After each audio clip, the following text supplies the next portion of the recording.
Eternals has finally hit theaters. At the time of this recording, it has the lowest Rotten Tomatoes score of any film in the MCU. And as a massive MCU fan, I was one of the critics that gave it a rotten score. So let's talk about it.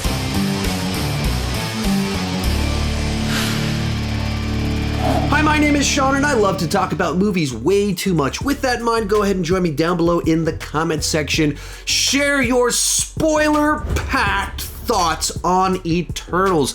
My opinion isn't the right opinion, it's just my opinion, and I would love to hear yours. And you don't need to put spoiler warnings down below in the comment section. This is a spoiler review. You have been warned. If you haven't seen the movie, go watch the movie, then come back and watch this video. And as we go into this, just to be perfectly straightforward about how this is going to work, this is mostly me just explaining why I didn't like the movie. A bunch of my buddies on YouTube, fellow critics, they loved the film. I'll try and link to some of them right up here. So if you're interested in a video with someone gushing about what they loved about the film, check out one of these videos. That's not my experience with the film. Also, on Twitter, some of the build-up to the release of this film, there's been a little bit of discussion about, is there some sort of targeted attack against this film, suggesting that there's some sort of sinister explanation for why a bunch of people didn't like this movie. And I don't think that's the case. I think this is just a movie that did some things that did not work for a lot of us. Thus, a bunch of people like myself that love the MCU, that tend to go very positive on MCU films, watched this one and went, this didn't really work. And this video mostly is me explaining all the specific things, spoilers included, as to why the movie just didn't work on a story or storytelling level, all the questions that it raised that I don't think it clearly answered, and I've seen the movie twice at this point in time. So if you're looking for a positive video about this movie, check out one of these. That's not what this video is going to be, and let's get started. And the first thing I want to do is talk through my experience watching it a second time. So you can check out my initial review that was spoiler-free that I put out a week ago when I watched the movie one time. I saw it a second time last night.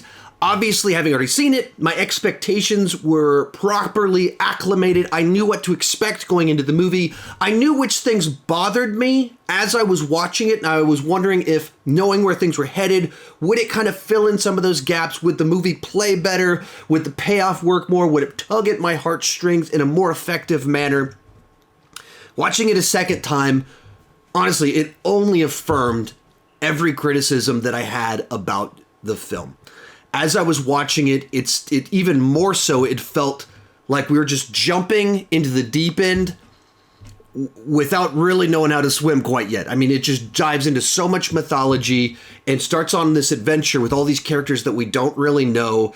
And so things are happening at this breakneck pace, and you're just trying to piece together what on earth is going on. Like, even in the first 15 minutes of it, where you have Cersei with Kit Harington, and Sprite is like a friend in the mix, it felt like 15 minutes were cut there that would explain the actual dynamic of these three people and what Kit Harington's character actually does and doesn't know. Because as they're going through the initial action sequence when the Deviants show up, like, he's saying things to her like, I thought you told me the Deviants were gone. It's like, I didn't think you believed me. And he's saying things to Cersei, like asking her questions about, is she a sorcerer? Because some of the things he's saying, there's so many like unanswered questions related to their relationship, and everything that it says that's supposed to try and clarify what he doesn't know raises way more questions. Why didn't you guys help fight Thanos? Or any war, or all the other terrible things throughout history?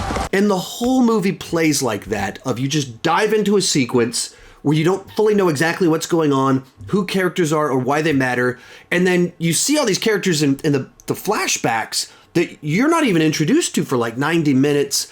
And then once again, as you move into the third act of the film, I think there's just such a convoluted set of characters and conflicts and values and philosophy that none of it could be exciting for me. None of it paid off like it should. It wasn't satisfying. It was just like this mess of competing ideas and motivations without the movie actually even picking where it stands on the issue. So much so that once the Earth has been saved, you have the leader of the Eternals saying, like, did we do the right thing? As a human on the Earth, I would say, yes, you did. I appreciate what you did. But the movie has the characters just so indecisive about what happens that so am I. Like, okay, if you don't really care if you're going to save the Earth on this board, why do I care all that much if you're not convinced saving humans is actually worth doing after you've done it and you're like, you know, about to go hang out with your boyfriend? So it just didn't work for me. There's just every level had frustrating elements to it. And so it just really solidified this is not an MCU film that I enjoyed, that really worked for me. And the first topic of discussion about the movie specifically will be the Eternals themselves. And if you didn't notice, down below I've got chapters so you can kind of skip ahead to a different topic of discussion if you would like. And I think one of the big problems with this film that made it incredibly difficult for it all to come together cohesively is they just simply should not have had 10 Eternals, because all of them are treated like a main cast member. It's not like these are the 3 lead ones and these are the side characters. It's trying to balance 10 lead characters that we don't know, in which case the whole first 2 hours of this movie is introducing characters. Like, you see them in the flashbacks, but you don't really get introduced to them.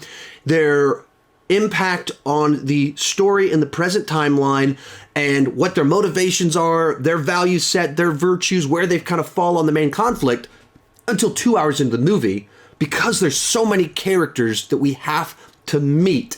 And even to that point, whichever one is your favorite, you probably don't feel like you got enough time with them, because it's split between 10 different people. And so if you love Thena, she doesn't kind of join the main plot line until an hour into the film, and then she gets her 15 minutes in the spotlight, and then she's kind of put on the back burner while someone else is introduced, and then she kind of gets her moment in the finale, but you only get a little bit of time with her. Kingu, kind of a standout because he's one of the comic relief characters. He gets I felt like he got a bit more screen time. Once again, you get to the third act, he's gone. So he's there for like the middle hour and 30 minutes, very prominent. You get to the third act, he's gone. And like the whole movie kind of felt like Kit Harington. If you liked him, I thought he was more charming. He's pretty kind of charming in the first 15 minutes. Disappears for the middle 2 hours and 15 minutes. He's in one brief phone call and then shows up to like book in the film. And that's the problem when you're trying to put this many characters in and balance it. That's incredibly difficult to do when you have to introduce all of the characters. And I don't think they did a great job with this movie. And I think another problem of it too, of our lead character here that we're following seriously, is the least interesting of all of them. I thought she had the most bland personality. She's not comic relief. She's not the strongest personality. She doesn't have this distinct conviction about a specific thing. She's just like, Earth is beautiful. I don't want people to die. Cool. Me too. I agree with that. But she just kind of had the least interesting personality. She was fine. It's not like I disliked her. I didn't think there was a bad performance. But of this set of lively characters, hers was the least interesting to me, and she was the one front and center pulling everybody together. As the leader, once again, you want the leader to be the person you want to spend the most time with, that's the most compelling, or at least they make everybody better. Like Robert Downey Jr. in the Avengers movies, one of the things he's so good at is he's charismatic, interesting, and likable, but he has great chemistry with everyone, and so he brings the best out of everyone. I don't feel that's the case with the lead character in this film. And then as you start talking about the Eternals, the nature of them in and of themselves as these created characters or created beings sent to a planet to battle deviants by these Celestials, I'm not really sure I understand even what was going on in the idea of how they were designed. So you've got 10 characters with 10 different power sets, and their specific role is to battle the deviants and stop them. And half of the Eternals do not have a power set that makes them effective in battling deviants. They're very vulnerable. And being able to heal someone, okay, I understand why that's a member of the team. But then you have a guy that controls human minds, and I guess maybe the idea was that he's supposed to men in black humans that see them, perhaps. But primarily, he has a skill set, a power set that could solve all of this suffering in the world, but that's the specific thing he's told not to do. I don't understand the logic of sending him with a power set that he's very distinctly not allowed to use 99% of what he can do. Thus, he's there frustrated at seeing all this suffering that he could stop and has been instructed not to stop, thus giving him a motivation to rebel against his cause in the end of the film. Like, I don't know the logic of that. Like, why does he have that power set? Why would you send someone whose power set is they can turn a bus into roses? I don't... That, of all the things to accomplish the mission that they were given, whether the cover mission or the real mission, that doesn't seem like one of the 10 power sets that would be most important. Is there just like some of that logic in there of like, why were they given these specific powers? And then the other one that it comes along with this, one of our 10 deviants, one of our 10 Eternals is stuck as a child, which creates wild insecurities inside of her because of the time she spends on Earth, as not being able to grow older and have attachments, and she's the butt end of jokes for 7,000 years. She's in the form of a child. And she even asked the question, why did they make me like this? Why did they make you like that?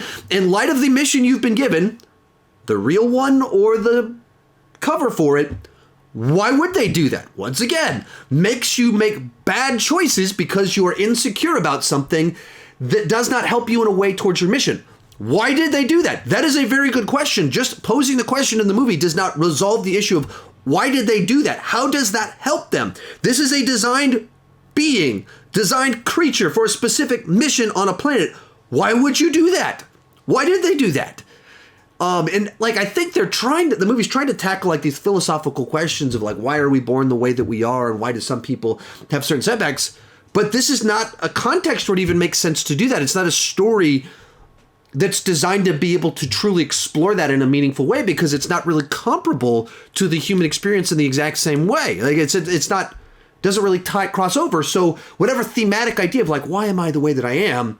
It doesn't work in light of the actual story of the movie. Likewise, why would you make one of them the mute? Especially for the first, 6,900 years there on the planet. It's a very intolerant human history that we've had. And so the idea of giving someone such a setback while sending them there is this, like, why would you do that? Why would you design them to be that way? What was the purpose in the light of their mission to do that? I don't understand what's going on here. I understand the movie, the producers want to create a movie that has a very diverse cast. But why did the Celestials do that? Why does that tie into the actual mission of the film? I don't understand. And that dramatically pulls you out of the movie when you're trying to do these big reveals. Like, they're not just beings from a different planet that are powerful, that they're heroes from another planet sent here. They were designed. That means they were designed by the people that sent them on the mission to have this setup where one of them is a child and one of them is mute. Why does that help? How does that help?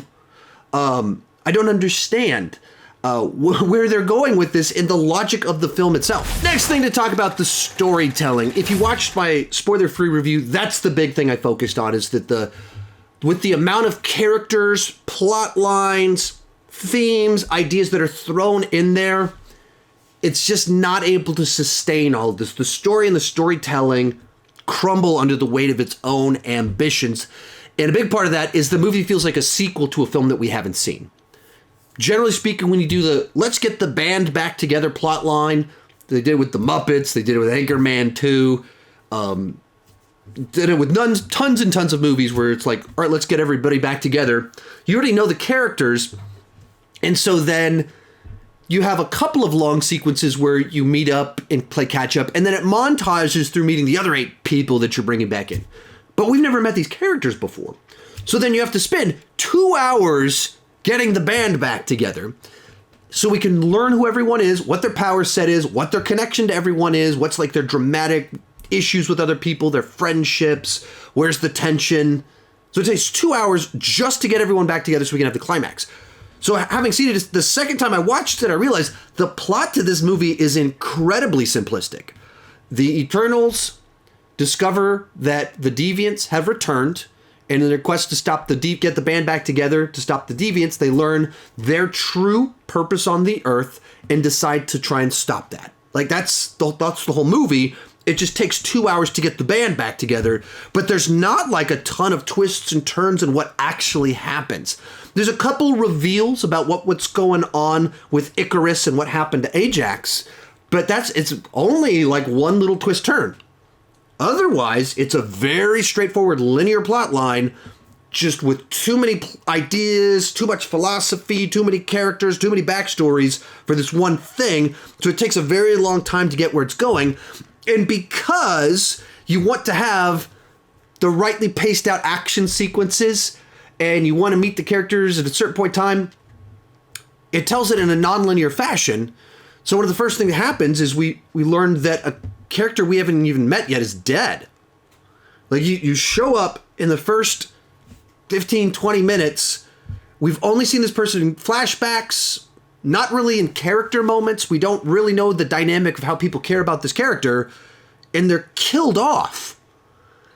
And so as soon as that happened, I was like, really? I hope there's a twist with this. I hope this is going somewhere else, because I've even seen the trailers and I've seen that character talking with this character. And so I know that there's something else this character's gonna keep appearing, but I hope there's a twist here, because if they killed this character off before we even met her, I don't feel anything right now. Like I know they're upset, but I don't know why. I don't know why they split up. I don't know any of this. So why did you kill her off before I even met her? It was literally the very beginning of the movie, and the whole film kind of feels like that, of just the order in which they have to present the material, because it's non-linear, undermined the weight of a bunch of stuff that happened.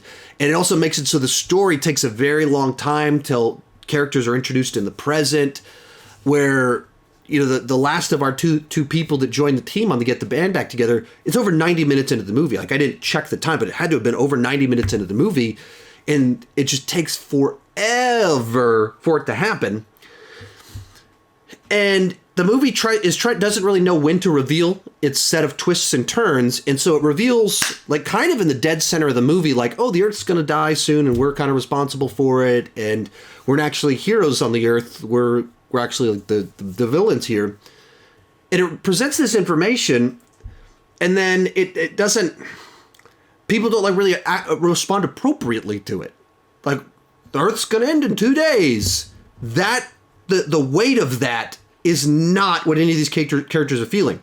Because even though they might I'll live onward a little bit, my memory will be erased. Everyone in this movie that knows this information, their existence as they know it is about to end in a matter of days, and no one reacts appropriately to that realization. Someone like, oh man, that's a bummer. We should try and stop that. But it's not like this crushing piece of information, which I don't understand. Like, how do you not have all these people, like, for 7,000 years, they thought their purpose was one thing, and they realized they've been lied to, and their entire existence is a lie, and their memory's going to be erased. Like, this is shocking information about their entire existence, and not one of them responds in the manner that I would expect someone to respond to that information. And the valet, who's just a human that's kind of the victim of all this celestial games, he's like, oh, that's a bummer. I don't want to die. I'm glad you guys might save me. But he's not like, oh crap, we're all gonna die. I don't understand. Like, I don't understand why this is being told the way that it's being told, with so little emphasis on the implications of what's being said. Next thing I want to talk about are the Deviants, and I thought this was just strange. It felt like it just went nowhere. So they needed some sort of threat at the beginning for our heroes to battle something. They needed some sort of excuse why that would give the Eternals a reason to be on Earth for a long period of time, but that's not really what's going on. And so then they give the Deviants like half of a story arc or character arc here, where they're evolving and they're sucking the powers from people, and they're growing a conscience. And so that's like, okay, I'm thinking this is going somewhere. We're going to get to the third act and there's going to be some twist, turn, reveal, change of alliances. And in fact, you get into the watching, especially I noticed this, both times I watched I noticed this, but really noticed it the second time. You get into the third act, they're battling Icarus, and lead Deviant shows up and lays the smackdown on Icarus, and the crowd is like, yeah! And I felt the crowd like get excited about Eternals, Deviants teaming up to save the Earth. Felt it in the room.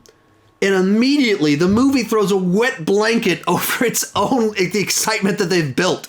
And immediately, right as you're like, yeah, lay him down, take him out. Yeah, let's do this. Next thing that happens is the Eternals start attacking him. And they pause to go like, well, he can't get our powers, so we got to stop him. It's like, wait.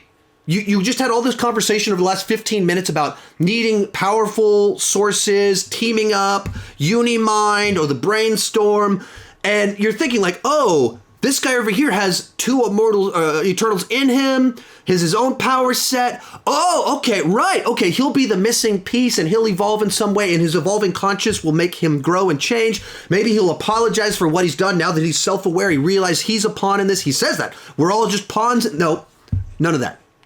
They're just, all it is a revenge plot for Athena. To give her a personal investment in what's taking place that's a little bit different from saving the Earth, because saving the Earth isn't enough. Saving all of mankind isn't enough to have an emotional stake in it. Let's give her a personal motivation to get revenge on this person. And so all that character development with the evolution, it doesn't mean anything. All the stuff where there's actual like development in the plot where you go, oh, the Deviants, Eternals team up and that's how they're able to make this work. Nope, that's not what happens. It's almost kind of like they just got lucky kind of in the way it does play out. And all that was just wasted. Like, I don't understand. Like, you developed a whole arc. You developed them. They changed over the course of the story. And then get to the end. Nope, that's not what mattered. That's not where we're going. Athena just gets revenge. That's it.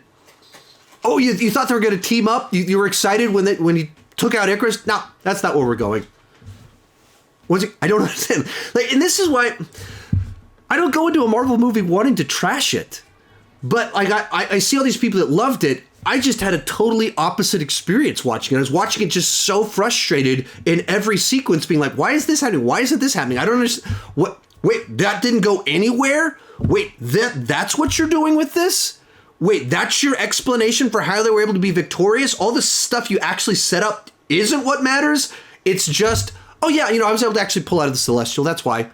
Instead of like, the choices of our heroes and their actions, pulling it together through their clever... No, just luckily he was able to absorb the newborn Celestial into their Unimind so they could kill him. Luckily.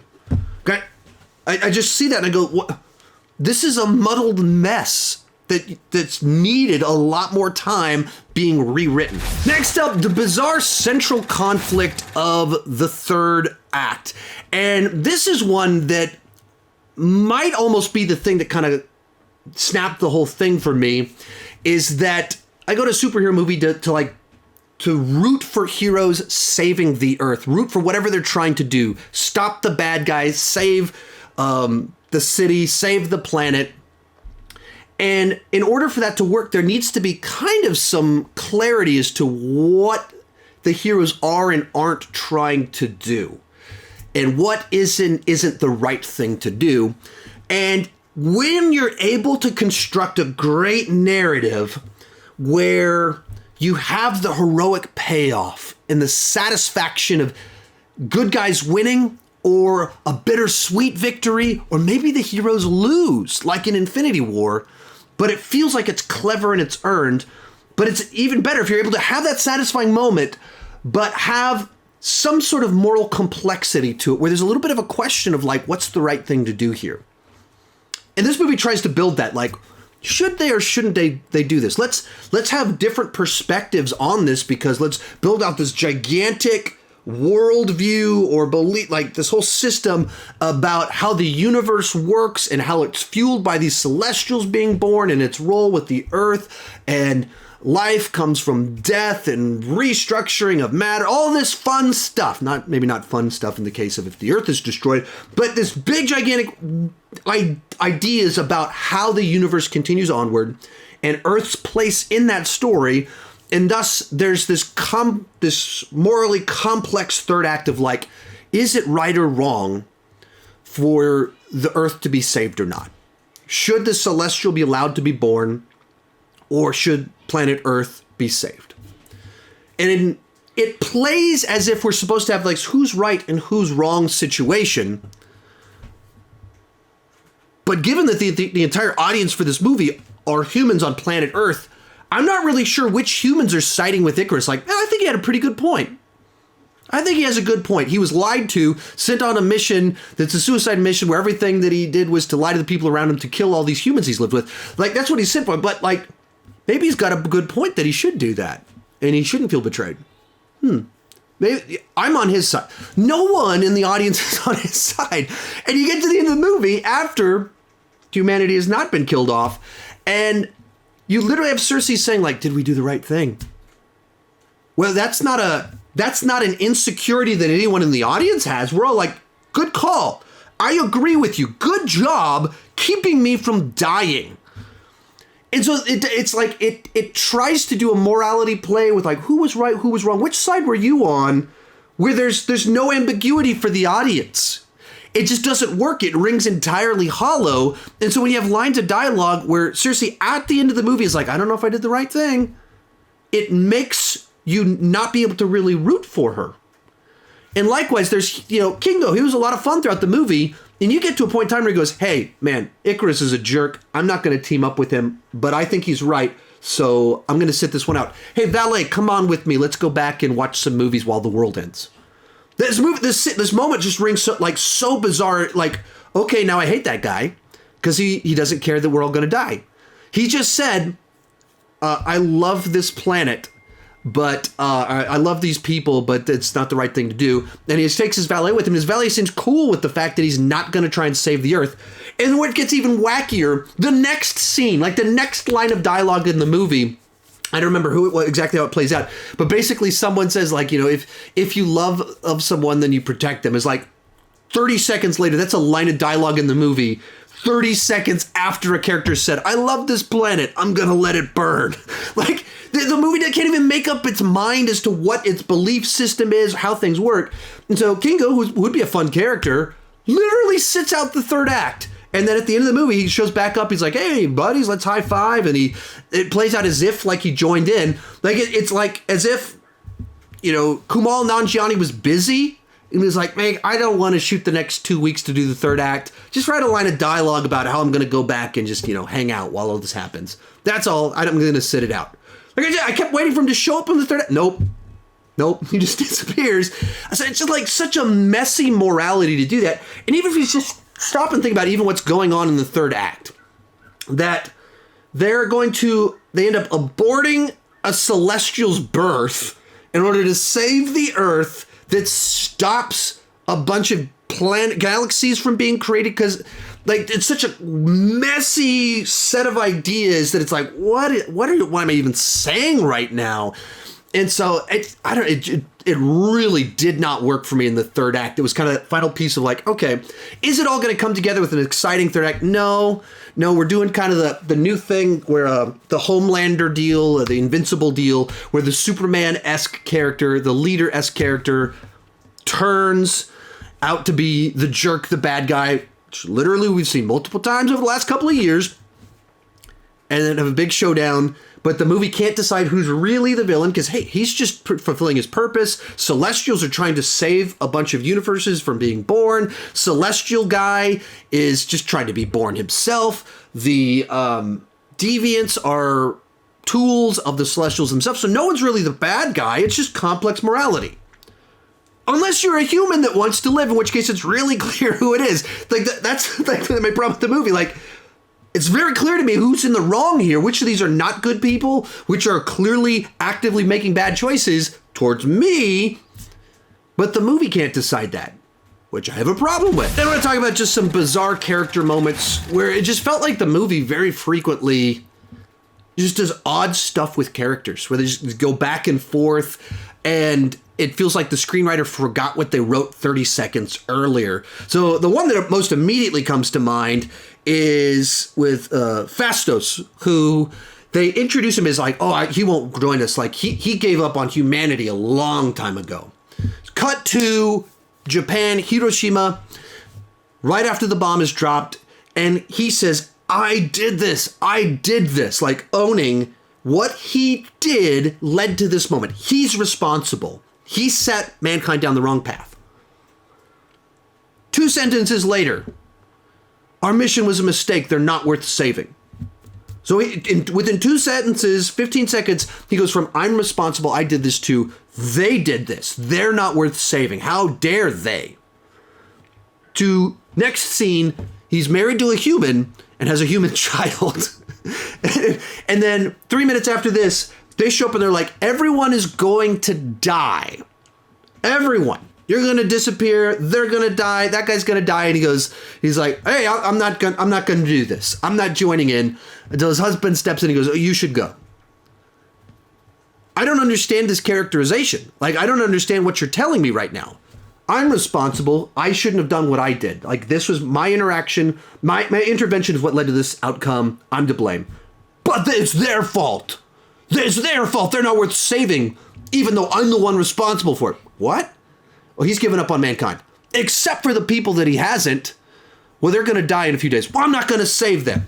Well, like, this is so back and forth. And this is all in the span of 5 minutes of runtime. Where the characterization feels so ill-defined, where they want to have this conflict inside of the character about his technology was used for bad. And his understanding his role throughout human history and what it did and didn't mean, and how it caused so much suffering for this horrible end game for the Celestials. But the movie doesn't have enough time to properly develop this, to take him on an arc.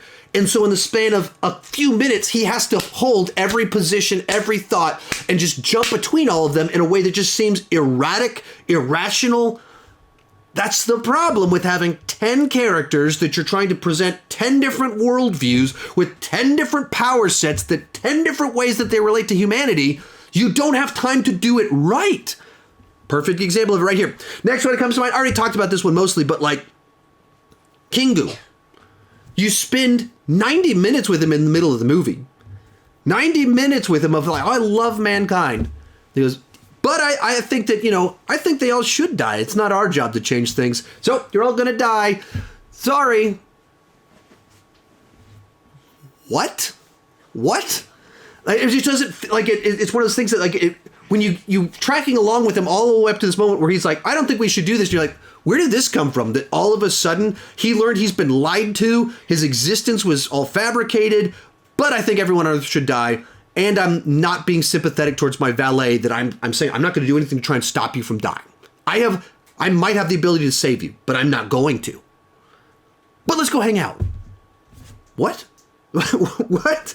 And then another one that's strange to me, and especially watching it a second time, or actually, I noticed it the first time too, but like with Sprite, she goes team kill everyone. Goes with Icarus, team kill everyone.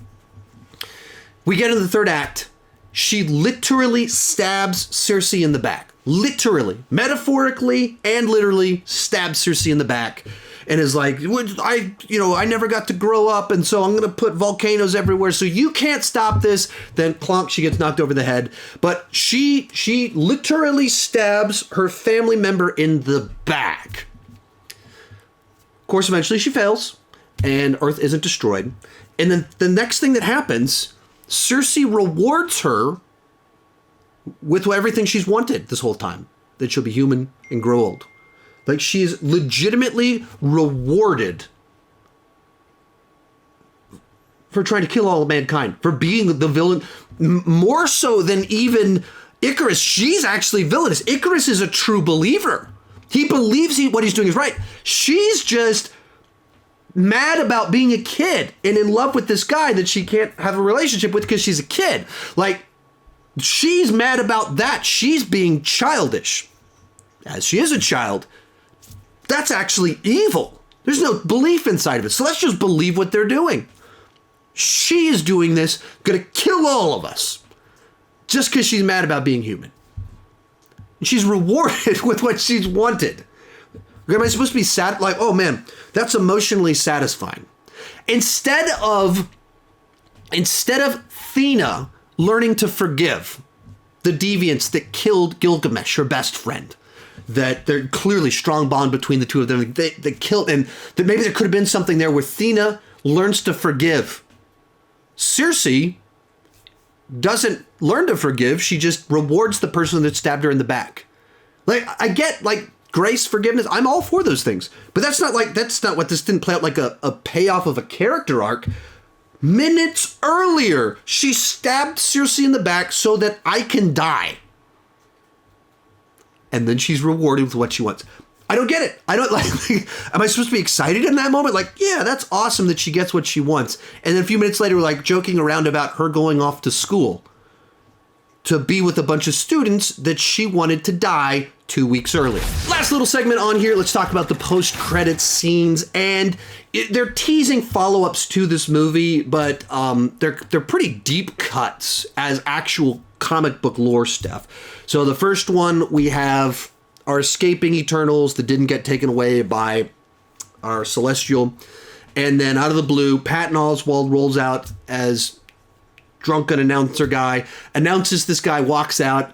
Ta-da! It's Harry Styles. And I basically had it spoiled for me that he was in the movie. I pieced it together from knowing that something was spoiled, and then I saw one of the major newspapers saying, Harry Styles cast in the MCU, fans divided. I was like, oh, you jerks.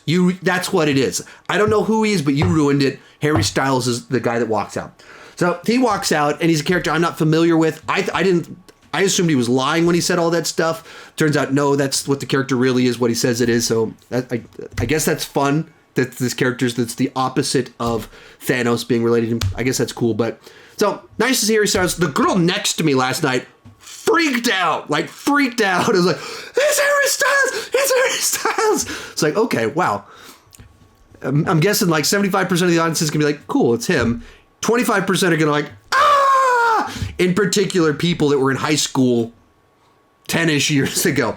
Then we have another one at the end of it that teases where they're going with the Kit Harington character, that he's going to be Black Knight. He's the relative of King Arthur or something like that, with Excalibur. I don't know who that voice was. I heard everyone I talked to had a different theory and different speculation. I don't know who the guy's voice was, but they're teases. They're fun enough, but without knowing where they're going or knowing enough about these characters, they weren't all that exciting for me. So there you have it. One of the most negative videos I have ever done. I do apologize for that. I hate to be negative about a Marvel movie, but I really, because so much of the fandom, like on Twitter and other places, are looking for a nefarious, a sinister explanation for why some of us didn't like it.